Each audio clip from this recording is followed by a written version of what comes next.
जो नकारात्मक भावों से प्रेरित था, जो केवल द्वेष पैदा कर रहा था, ऐसे साहित्य को बढ़ावा दिया गया और ऐसे साहित्यकारों को रेवड़ियां बांटी गई। हिंदी साहित्य भारती ने संकल्प लिया गया कि सुचिता, पवित्रता और संस्कार की बात करने वाले साहित्यकार अब निश्चित रूप से सम्मानित हों। इसके लिए हिंदी साहित्य भारती ने यह संकल्प लिया है। और तीसरा नाम है भारती। भारती यानी क्या? भारती यानी संस्कार और संस्कृति।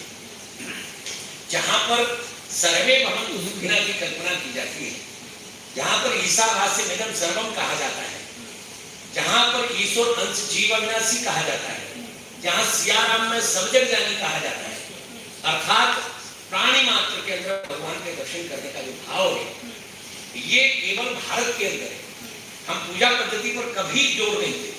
किसी की भी कोई पूजा पद्धति हो, इससे कोई भारत के लोगों को अंतर नहीं करता।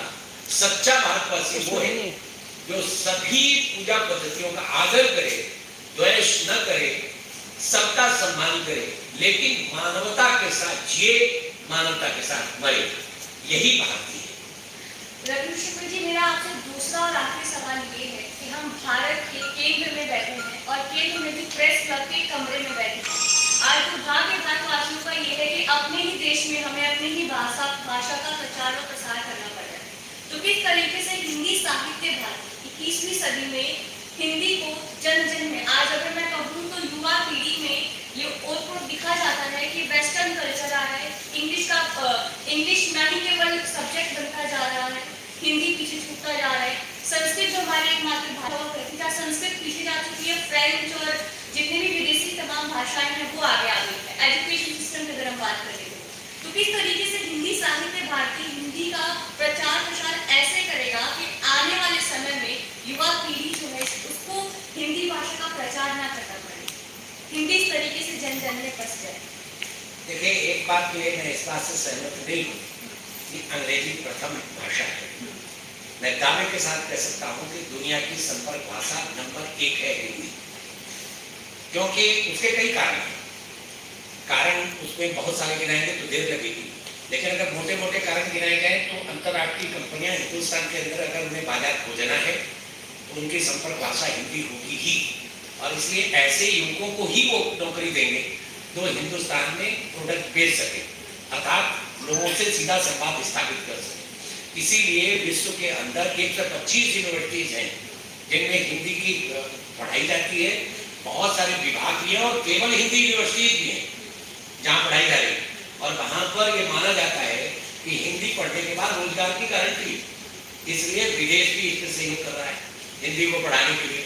और जहाँ तक सवाल भारतवर्ष के अंदर है, यहाँ भी आप कहीं भी चले जाओ तो अंग्रेजी बोल करके लोग अपनी गर्दन ऊंची करके जो समय था वो अब तिरोहित हो रहा है, वो समय अब नहीं रहने वाला, ये तय मान लीजिए। और इसीलिए आज भी अगर कोई ढंग से हिंदी पढ़ ले तो प्रोफेसर्स की कमी है, शिक्षकों की कमी है, उनको नौकरी मिलेगी।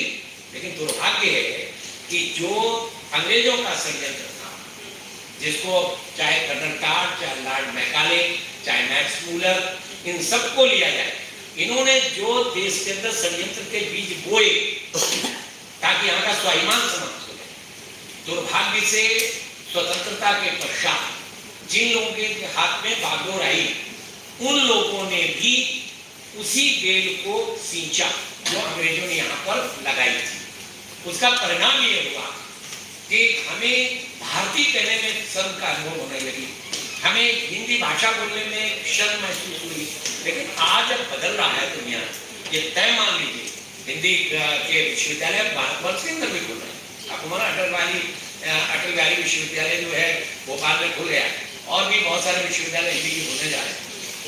जो लोग ये तर्क देते हैं कि हिंदी में विकास नहीं हो सकता, मैं आपके चैनल के माध्यम से दुनिया से पूछना चाहता हूँ, जी कारण नहीं तो भारतवर्ष में तो श्रवण पैदा हो,